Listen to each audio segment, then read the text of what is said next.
વલભીપુર તાલુકા પંથકની 22 વર્ષની યુવતી પર પિતરાઈ ભાઈએ દુષ્કર્મ આચર્યું હતું।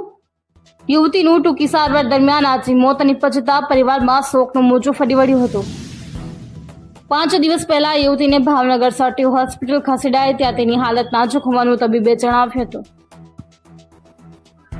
ભોગ બનનાર 22 વર્ષની યુવતીને 7 માસનો ગર્ભ હોવાનું તબીબોએ જણાવતા યુવતી દ્વારા ઠેકડા ખાધા હતા। યુવતીને મારી નાખવાની ધમકી આપી વારંવાર ગુજારતો હતો પિતરાઈ ભાઈ દુષ્કર્મ। યુવતીના ભાઈ દ્વારા વલભીપુર પોલીસ સ્ટેશનમાં પિતરાઈ ભાઈ વિરુદ્ધ નોંધાવી પોલીસ ફરિયાદ। નરાધમ આરોપી ભાવિસ વિક્રમભાઈ ચૌહાણ ઉર્ફે ભગુ હજુ પણ પોલીસ પકડથી દૂર। પોલીસે ફરિયાદ દાખલ કરી ધોરણસરની કાર્યવાહી હાથ ધરી છે। યુવતીનું મોત થતા પરિવારે કરી ન્યાયની માંગ।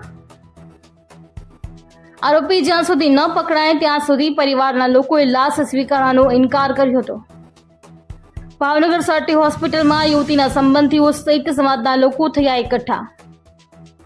યુવતીના મોતને લઈ યુવતીને ન્યાય માટે અન્ય સમાજના લોકોએ પણ સાથ આપ્યો હતો। પોલીસ જ્યાં સુધી આરોપીને અટકાયત નહીં કરે ત્યાં સુધી પરિવાર યુવતીની લાશ નહીં સ્વીકારે। અશ્વિન ગોહેલ, જી ન્યૂઝ, ભાવનગર।